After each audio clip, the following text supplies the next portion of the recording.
जय बद्री केदारनाथ दोस्तों, बहुत बहुत स्वागत है आपका मेरे एक और YouTube वीडियो पे। तो दोस्तों, आज बद्रीनाथ धाम के कपाट खुल गए हैं। तो आप सभी से मेरा एक रिक्वेस्ट है कि अगर आप उत्तराखंड बद्रीनाथ या केदारनाथ धाम की यात्रा पर जाएं तो अपनी सेहत का ध्यान रखें, रजिस्ट्रेशन करवा कर जाएं। और जैसे कि मैंने बोला है कि हमारे सिर्फ उत्तराखंड वासियों के नहीं, पूरे हिंदुस्तान में, पूरी दुनिया में जहाँ भी हिंदू हैं वो बद्री केदार को पूजते हैं, बद्री केदार को मानते हैं। इन दोनों ही मंदिरों के चरण धोती हुई जब अलकनंदा और मंदाकिनी नदी निकलती है, वही गंगा कहलाती है और वही पूरे दुनिया के हिंदू उस पानी को सर माथे लगाते हैं। इसलिए बद्री केदार का सनातन धर्म में विशेष स्थान है। तो आप सभी को बहुत बहुत शुभकामनाएं। बद्री केदार, पंच केदार और पंच बद्री सभी जितने भी प्रयाग स्थान हैं उत्तराखंड में, सब खुल गए हैं अगले 6 महीनों के लिए। तो आइए चलिए बातें करते हैं अपने म्यूचुअल फंड पोर्टफोलियो की। देखिए, म्यूचुअल फंड पोर्टफोलियो में तो कोई चेंज नहीं है क्योंकि कल तो शनिवार था, तो पोर्टफोलियो में कोई परिवर्तन नहीं हुआ है। बाकी मैं आपको ये जरूर दिखा सकता हूँ कि मेरी 85,200 की SIP है, जिसमें 7,200 रुपये की SIP कंप्लीट हो चुकी है। और मेरी जो SIPs हैं वो लगी हुई हैं निपॉन इंडिया लार्ज कैप की मंडे को, ICICI प्रूडेंशियल ब्लू चिप और मोतीलाल ओसवाल मिड कैप। ये 3 SIPs मेरी मंडे के लिए लग चुकी हैं। तो कई लोग मेरे को बोलते थे, भैया आप कहते हो कि आपने आधे रिलायंस के फंड्स बेच दिए हैं, आधे रिलायंस के फंड्स आपके पास बचे हुए हैं। तो वो कौन से फंड है रिलायंस के जो आपके पास बचे हुए हैं? कहीं आप ऐसे ही तो नहीं बोलते? तो आज मैंने फाइनली वाइफ के ग्रो ऐप अकाउंट से लॉग आउट करके अपने ग्रो ऐप अकाउंट पे लॉगिन करके आपको दिखाता हूँ। तो ये मेरा पुराना अकाउंट है, इससे पुराने ज़माने के शेयर्स भी मैंने यहाँ ट्रांसफ़र कर रखे हैं। बहुत तगड़े तगड़े एक्सीडेंट हो रखे हैं यहाँ पे। तो आज उन तगड़े तगड़े एक्सीडेंट्स को नहीं देखेंगे। आज सिर्फ देखेंगे कि रिलायंस के यहाँ पे 69 शेयर हैं, जिसमें लगभग पौने 10,000 के मैं प्रॉफिट पे हूँ, लगभग 11,000 के।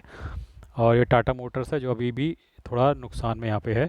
बाकी नीचे आप देख सकते हैं यूनिटेक और रिलायंस, ये उस ज़माने के शेयर्स लिए हुए हैं जिस ज़माने में मैं 25-26 बरस का हुआ करता था, यानी लगभग 2009-10 के आसपास।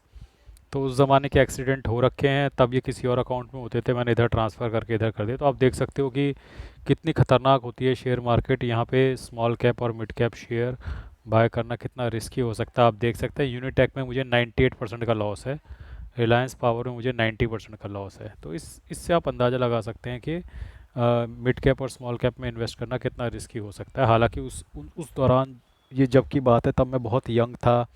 अ, अधिकतर जो मेरे व्यूअर्स हैं लगभग उन्हीं की उम्र का था, 25-26 साल का था मैं उस वक्त। और इतनी समझ थी नहीं उस ज़माने में। तो ट्रैप हुआ इन शेयर्स में और आज तक लेकर बैठा हूँ। लेकिन अब थोड़ा समझदारी से इन्वेस्ट करता हूँ। और आप लोगों ने देखा ही है कि अभी भी मैं इतना बढ़िया तो इन्वेस्टर नहीं हूँ, अभी भी फंस जाता हूँ, बट मोर और लेस अब नुकसान में कोई शेयर नहीं पकड़ता हूँ, प्रॉफिट निकाल ही लेता हूँ। तो हाल फिलहाल में आपने देखा कि मैंने काफ़ी प्रॉफिट बुक भी किए हैं अपने शेयर्स और ETF में। और लगभग 9,000 का रिलायंस का उधर भी बुक कर दिया, ये भी लगभग पौने 10,000 के प्रॉफिट में है। अगर मार्केट ऊपर जाती है तो ये भी 12-14-15,000 के प्रॉफिट तक चला जाएगा रिलायंस इधर भी। तो ये सिर्फ उन लोगों को दिखाने के लिए कि हाँ भैया, मेरा भी ग्रो ऐप अकाउंट है, अगर मेरी वाइफ का है तो मेरा भी होगा ही, और उसमें भी कुछ शेयर्स पड़े होंगे। म्यूचुअल फंड इसमें कुछ नहीं है। तो कोई बोल रहा था कि म्यूचुअल फंड्स होंगे, देखो म्यूचुअल फंड खाली है, इसमें कोई म्यूचुअल फंड नहीं है। तो ये तो रही बात मेरे ग्रो ऐप के पोर्टफोलियो की। आइए अब चलते हैं। एक होता है दोस्तों इनक्रेड करके एक ऐप है जिसमें अनलिस्टेड शेयर देख मिलते हैं। तो मैं यहाँ पे एक अनलिस्टेड शेयर उठाने की सोच रहा हूँ अभी, हालांकि मैंने डिसाइड नहीं किया है।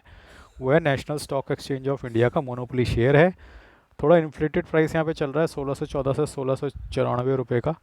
तो अभी इस पे विचार विमर्श कर रहा हूँ मैं। अनलिस्टेड शेयर दोस्तों लिस्टेड शेयर से अलग होते हैं, ये IPO आने से पहले की कहानी होती है, ठीक है। ये थोड़ा रिस्की एरिया होता है क्योंकि यहाँ पे बहुत ज़्यादा रेगुलेशन नहीं होती है। हालांकि होता ही है, सेबी की देख रेख के अंदर ही है, लेकिन फिर भी यहाँ पर कुछ भी हो सकता है क्योंकि यहाँ पे चीज़ों को इन्फ्लेट करके, और ये ऐप्स जो आपको प्रेजेंट कर रहे हैं इन शेयर्स को, ये भी अपना अच्छा खासा मार्जिन बीच में घुसेड़ लेते हैं। 100 रुपये पर शेयर भी हो सकता है, 200 रुपये पर शेयर भी हो सकता है। तो फिलहाल अलग अलग ऐप्स हैं जो आपको national stock exchange of India के अनलिस्टेड शेयर्स दे रहे होंगे। अब national stock exchange of India आपको पता है दोस्तों, मोनोपोली है, एक BSE है, एक NSE है। तो मोनोपोली तो नहीं, डिओपोली है।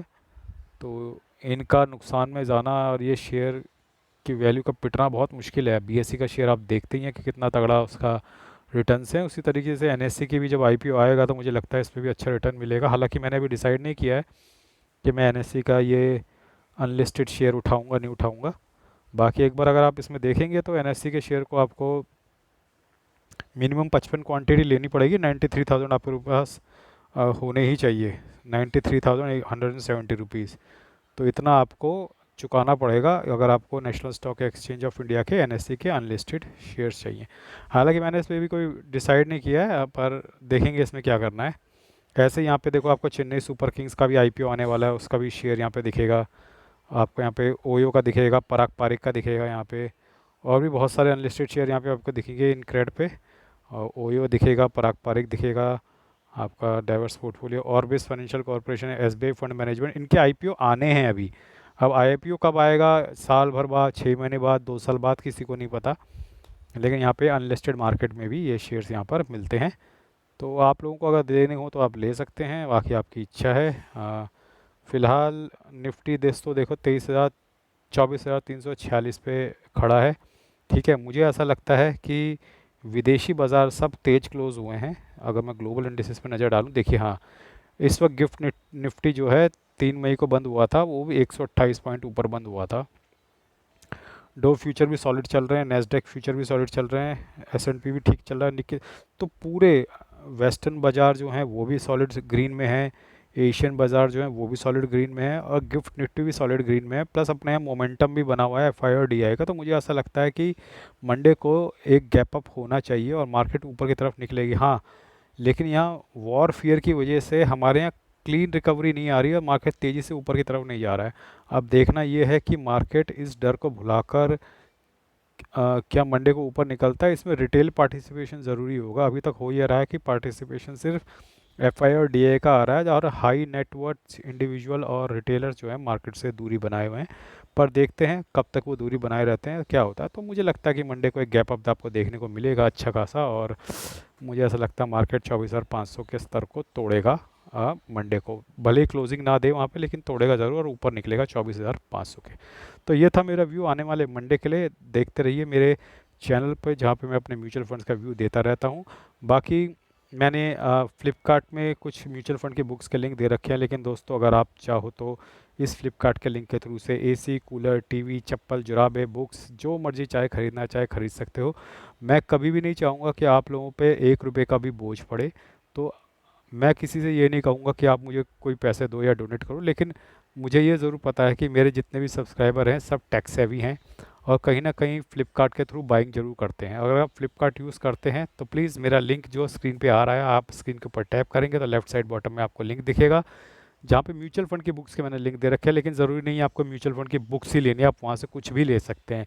जुराबे लेनी है जुराबे ले सकते हैं, जूते लेने हैं जूते ले सकते हैं, कपड़े लेने हैं, एसी लेना है, तो कुछ भी आप ऐसा कर सकते हैं। इसके इसके खरीदने से आपके ऊपर 1 रुपये का भी अतिरिक्त बोझ नहीं आएगा, लेकिन क्रिएटर को एक सपोर्ट रहेगा।